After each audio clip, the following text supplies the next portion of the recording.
For someone who has no idea what we're talking about, like explain esports to explain it to my mom, basically. It's, esports is no different than watching a baseball game, right? Except somebody else is playing the baseball game.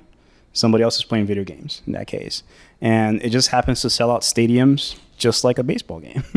Or, baseball is kind of not that strong lately, but it sells out stadiums. Like the Staples Arena sells out in 30 minutes to watch an esports match. That's unbelievable. Crazy. Right? It is crazy. And then, as for esports as a whole, like, I think today's generation of parents, I'm 34 years old, and Ron's here with us. Say hi to what's up, Ron? To behind the cameras here.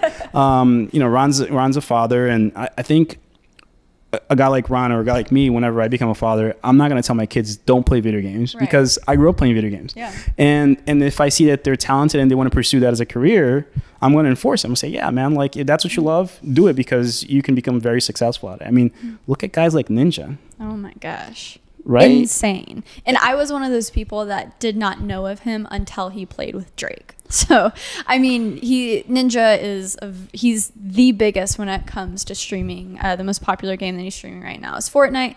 And he streams like 6 hour periods, like twice a day or something. It's insane. I mean, this dude can stream video games for literally 10 hours a day, just engaging with people, and he's very skilled.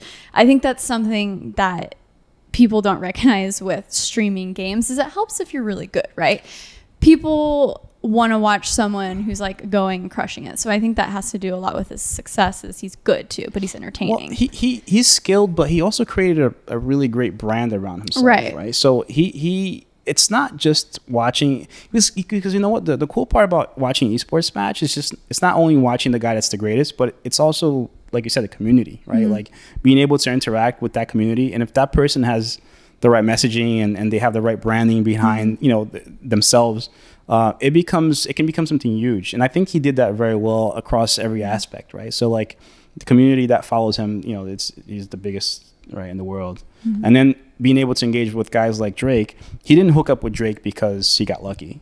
He hooked up with Drake because he was one of the best. He was the dude. Yeah, he was Drake the dude. The rapper, guys. Yeah. That is mainstream hitting this crazy social media world so hard.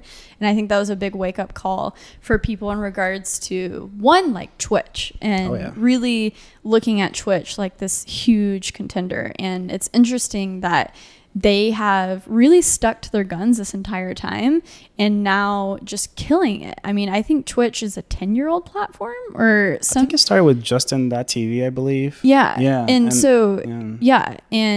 they have a really interesting story. Tim Ferriss has a podcast with him. I'll link it in the show notes below. I love Tim Ferriss, by the way. Me too. His podcast is the best. And so seeing Twitch come on the spot and in a time where I think YouTubers are a little frustrated with the platform, it's been fun to watch how people are using Twitch. So there's Ninja.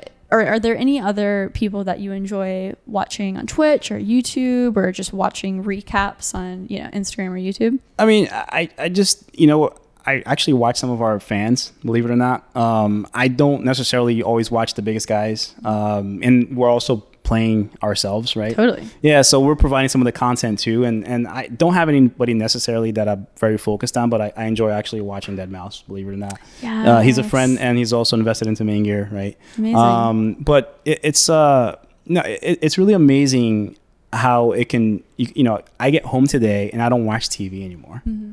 I'll literally pop open Twitch on my big screen TV, right? Or YouTube, right? Primarily YouTube actually when I get home, but I'm not consuming television anymore, and that's the cool part about it. Mm-hmm. But as for the YouTube comment, you're right. I mean, Twitch, they stuck to their guns and they're amazing at it, and I think they have a huge opportunity to grow even further now.